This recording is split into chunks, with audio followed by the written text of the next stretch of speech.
حضرت کے دعا کو ملے رختہ۔ مزید نئے بیانات کے لیے چینل الداعی الخیر کو ضرور سبسکرائب کریں۔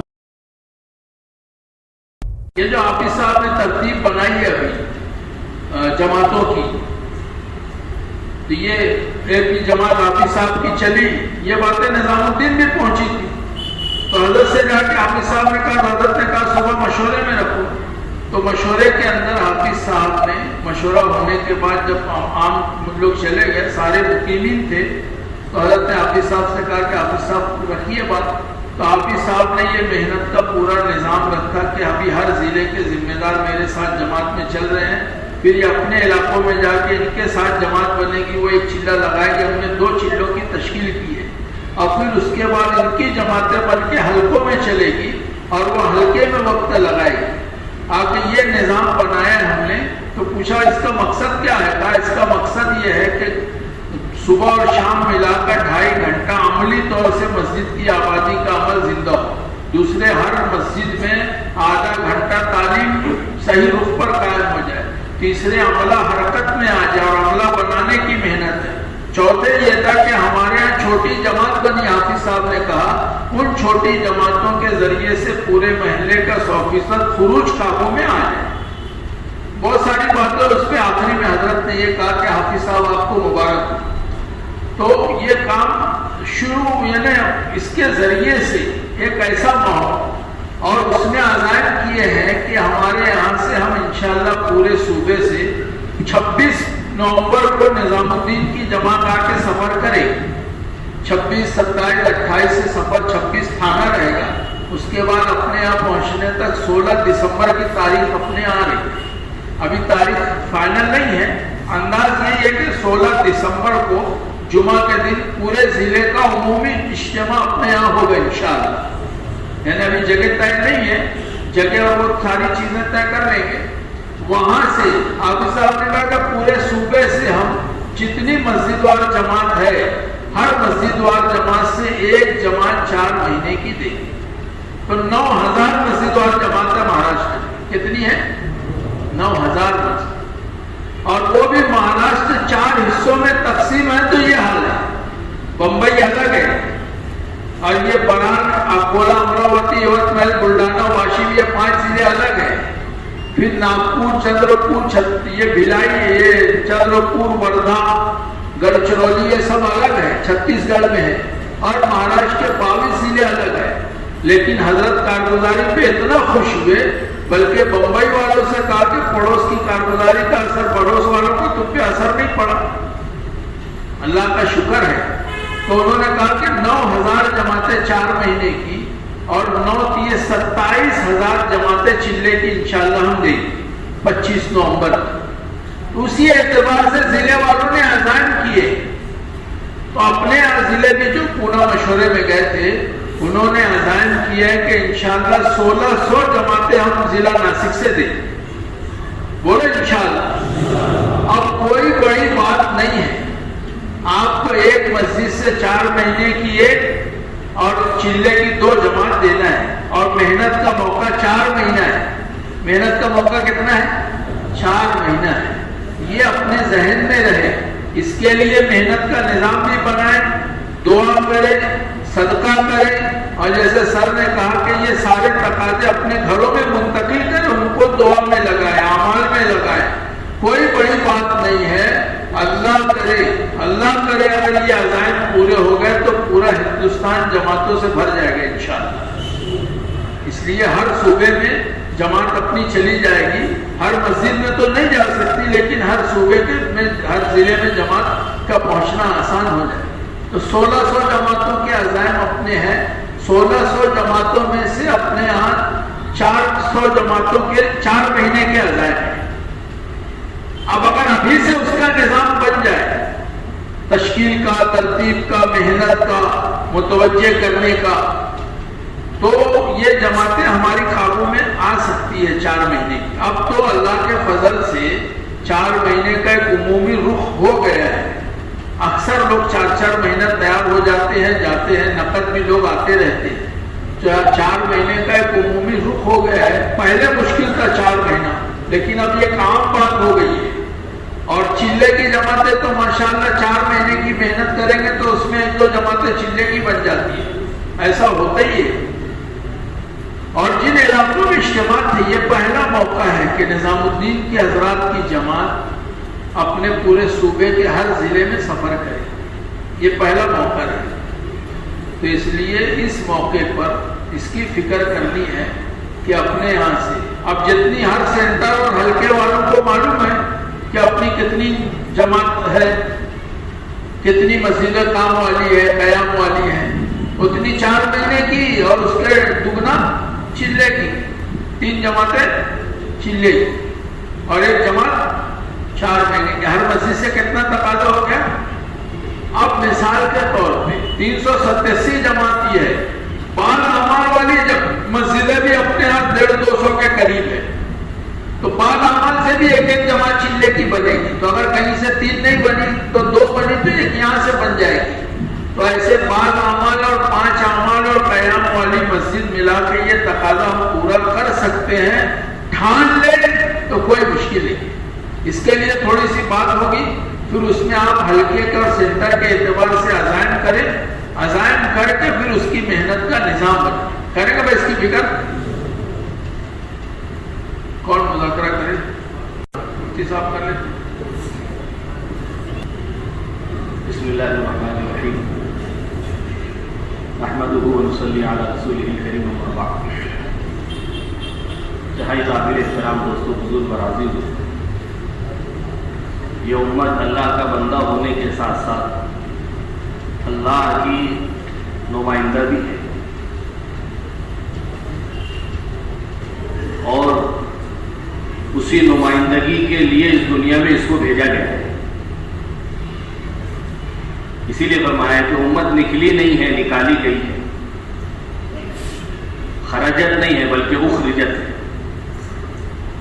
علماء نے فرق سمجھایا ہے کہ دعوت میں بعض مہمان تو وہ ہوتے ہیں جن کو خصوصی مدعو کیا جاتا ہے، دعوت نامے کے ذریعے سے بلایا جاتا ہے، جن کو بلایا جاتا ہے ان کا ویسا اکرام کیا جاتا ہے، اور بعض وہ ہوتے ہیں جو خود سے آ جاتے ہیں، کہ خود سے آنے والوں کو ترچھی نگاہوں سے دیکھا جاتا ہے۔ فرمایا یہ فرق ہے خرجت میں اور اخرجت میں، کہ امت خود سے نہیں آئی ہے بلکہ اس کو نکالا گیا ہے، اور اسی وجہ سے اس کا اکرام بھی ہے کہ جتنے فضائل قرآن و حدیث میں دعوت الی اللہ کے بیان کیے گئے ہیں، میرے عزیز و بزرگوں، کسی بڑے سے بڑے عمل کی وہ فضیلت بیان نہیں کی۔ آپ اندازہ لگاؤ کہ جس راستے میں تھوڑی دیر کھڑا رہنا حجر اسود کے سامنے ساری رات عبادت کرنے سے بہتر ہے، اس راستے میں چلے اور 4 مہینے کا کیا اجر و ثواب ہے۔ موقف مساعدین کا لفظ ہے حدیث میں، تھوڑی دیر، چند گھڑی، یہ شب قدر کی عبادت سے بڑھ کر کے ہے۔ تو پوری رات اور ایسی 3 رات اور ایسی 40 رات اور ایسی 120 راتیں۔ حنین کے موقع پر ایک صحابی چوکیداری کے لیے طے ہوئے، فجر کی نماز کے وقت آپ نے صحابہ سے پوچھا کہ تمہارا چوکیدار نظر نہیں آتا ہے، اتنے میں گرد و غبار اڑتا ہوا نظر آیا، دیکھا کہ وہی چوکیدار صحابی تشریف لا رہے ہیں۔ آپ نے ان سے پوچھا تمہاری رات کس حال میں گزری؟ فرمایا اللہ کے نبی، عبادت کے لیے سواری سے اترا ہوں، اس کے علاوہ پوری رات میری نگرانی میں سواری میں گزری ہے۔ فرمایا تم آج سے نئے سرے سے عمل کرو، اللہ نے پچھلے سارے گناہوں کو معاف کر دیا۔ دوسری روایت کے الفاظ یہ ہے، آپ علیہ الصلوۃ والسلام نے فرمایا آج کے بعد اگر تم کوئی نفل عمل نہ بھی کرو تو یہ رات تمہاری نجات کے لیے کافی ہو جائے۔ اتنے فضائل ہیں۔ مولانا یوسف صاحب رحمۃ اللہ علیہ فرماتے تھے اذان جو دعوت ہے، جو دین کے ایک فریضے کی طرف بلانے کا ذریعہ اور سبب ہے، جب اس مؤذن کے اتنے فضائل ہیں کہ قبر کی مٹی کو اس کے جسم کے کھانے کے لیے حرام کر دیا گیا، تو جو داعی پورے دین کی طرف بلانے والا ہے، اللہ کے یہاں اس کو اس پر کیا اجر انعام ہے۔ یہ دعوت تو پورے دین کی طرف بلانے کے لیے۔ اس لیے میرے دوستوں بزرگوں، تعیش والا، آرام پرستی والا دین دنیا میں نہیں زندہ ہوگا، قربانی والا دین دنیا میں پھیلے گا اور دنیا میں زندہ ہوگا۔ ہمارے سامنے آئے. جو ہبلی کے جو حالات ابھی آئی صاحب نے بتایا, وہاں ساتھی ہمارا رہبر تھا, اس نے کہا 8 سال ہوا ہے کام میں لگے ہوئے, اس سے پہلے میرا خود دن اور رات چرچ میں گزرتا تھا. اس نے بتایا لے جا کر کے کہ یہ اس شہر کا سب سے بڑا چرچ ہے جس کو بنانے میں 10 کروڑ خرچ آیا ہے, اور اس کے باہر کئی سواریاں کھڑی ہوئی تھی, کاریں تھی. ہم نے کہا یہ کس لیے ہے؟ کہا سنیچر کے دن یہ ساری کاریں شہر میں گھومتی ہے اور جو فارغ ہے ان کی ذہن سازی کر کے وہ چرچ میں لے کر کے آتے ہیں. امت کو مسجد آبادی کی محنت سمجھ میں نہیں آ رہی ہے, باطل اپنی عبادت گاہوں کو آباد کر رہے ہیں. محنت ہے. ایک مکان پر لے گیا, صاحب مکان سے بات چیت ہوئی, اس نے نوعیت نہیں بتائی. بات کر کے جب ہم فارغ ہوئے اور آگے بڑھے تو اس نے کہا اس کی جو بیٹی ہے نا, اس نے صرف اپنی بیٹی کو اس بنیاد پر کہ داماد سرکاری نوکری والا ہے عیسائی لڑکے کے حوالے کر دیا ہے. کئی مکانات ایسے ہیں, بیرون کی کارگزاری سنتے ہیں, ایک گھر میں غیر مسلم ہے, کرسچن ہے, ایمان والے ہیں, کہا تم ہمارے محلے میں دیکھ لو ایسے 10 گھر ملیں گے, ایمان والا مرد ہے تو بیوی غیر ایمان والی ہے. کئی ایسی چیز ہے. لاک ڈاؤن کے اندر کہاں مستقل ٹارگیٹ بنا کر کے اس نے اپنے گھر کا پمفلیٹ بتایا کہ میں کام میں لگا ہوں, سب جانتے ہیں, لیکن ان کے بچے ہمارے گھروں میں پمفلیٹ ڈال کے جاتے ہیں کہ تم آؤ ہمارے یہاں, تمہارا مسئلہ حل ہوگا, تم کو سکون ملے گا, تم کو اطمینان ملے گا, آ کر کے آپ بیٹھو. ان کی عورتوں سے ملاقات کرتی ہیں. چند عورتیں جا رہی تھی, اس نے اشارے سے کہا کہ مفتی صاحب یہ عورتیں صبح 8 بجے نکلتی ہے اور رات کو 8 بجے یہ پہنچتی ہے اپنے مکانات میں. پورا دن ان کی محنت چلتی ہے, 2.5 گھنٹے 8 گھنٹے کی محنت نہیں ہے, مستقل برسوں کی محنت ہے. مولانا جاوید صاحب تلوجہ بیرون کا سفر ہوا کے کارگزاری سنانے لگے کہ کووڈ کے حالات میں جو ویکسین کی لائن ہوتی تھی ہم اس میں کھڑے ہوئے تھے. ایک مرد ہے, ایک عورت ہے, ایک کرناٹک سے ہے اور ایک کیرلا سے ہے. ان کا چہرہ پہلے رنگ کے اعتبار سے کالے ہے اور کالے ہو گئے. پتا چلا کہ 10 سال سے زیادہ ہو گیا عیسائیت کی دعوت کے لیے اس ملک میں ہے. میرے دوستوں بزرگوں, کہا کہ ہماری اپنی محنت, ہماری اپنی قربانی جو ہے کہ اس کی ضرورت ہے. ابھی کولہاپور میں ہم تھے, ایک ساتھی کی تشکیل کیے. جب تشکیل سے فارغ ہو کر کے آگے بڑھے تو ساتھیوں نے کہا کہ جس سے مفتی صاحب آپ نے بات کی ہے, 1 ہفتہ پہلے اس کی بہن غیر ایمان والے کے ساتھ آ چکی ہے, نکاح ہو گیا ہے اور گھر والے نکاح میں شریک ہیں. میرے دوستوں بزرگوں, اتنا مضبوط کام ہے کولہاپور کا. جس مسجد میں ہم تھے 13 چھوٹی جماعتیں تھی, وہاں پر گشت ہوا عمومی گشت, تو 15 جماعتیں عمومی گشت کی بنی ہیں ایک مسجد سے. یہ ایسے شب گزاری کی طرح ان کی مسجد کے عمومی گشت میں مجمع تھا. لیکن جب کارگزاری پتہ چلی تو کولہاپور سے 10 کلومیٹر پر دیہات ہے, ساتھی وہاں پر ملاقات کے لیے گئے تو پتا چلا 2 مکان ہے. ایک بزرگ ہے, کہا اس کو زندگی میں پہلی مرتبہ عید کی نماز پڑھوائی ہے, نماز بھی پڑھی ہے. ایک دیہات میں گئے تو صرف ایک عورت ہے کا شوہر کا انتقال ہو گیا اور بچہ جو ہے وہ سروس کے لیے پونا میں ہے. تو کہا تم یہاں کیسے؟ کہا کچھ نہیں, بس ایسے ہی دن رات گزر رہے ہیں. میرے دوستوں بزرگوں, بڑے عجیب و غریب حالات. ہمارے بڑوں کے اوپر اس چیز کا تقاضا ہے, حضرت پر بہت اس چیز کا غلبہ ہے. کہا امت میں ارتداد کے ذمہ دار. میرے دوستوں بزرگوں, کہا اقبال نے کہا نا کہ تو ادھر ادھر کی نہ بات کر, یہ بتا کہ قافلہ کیوں لوٹا. مجھے رہبروں سے گلا نہیں, تیری رہبری کا سوال ہے. امت کو لوٹنے والوں سے شکایت نہیں ہے, جن کو رہبر بنا کر کے بھیجا گیا تھا اللہ کے یہاں گردن ان کی پکڑی جائے. ذمہ داری کا مطالبہ ان سے ہے. اس لیے میرے دوستوں بزرگوں, 4 مہینے کی جماعتیں, پیدل جماعتیں, پیدل کے اعتبار سے پیدل جماعتوں کو رواج دیا جائے. میسور کے علاقے میں ہم تھے, 20 کلومیٹر ہے, سری لنکا پٹنہ کا علاقہ ہے. حضرت ٹیپو سلطان شہید رحمۃ اللہ علیہ کی وہاں پر قبر بھی ہے, ان کی بنائی ہوئی مسجد بھی ہے. وہاں پر مہانہ جوڑ کے لیے ہم پہنچے, کارگزاریاں سامنے آئے. اس علاقے سے لگ کر کے 55 بستیاں ہیں, ایمان والے رہتے ہیں. صرف 25 میں مسجدیں ہیں, باقی میں مسجد کا بھی کوئی نظام نہیں ہے.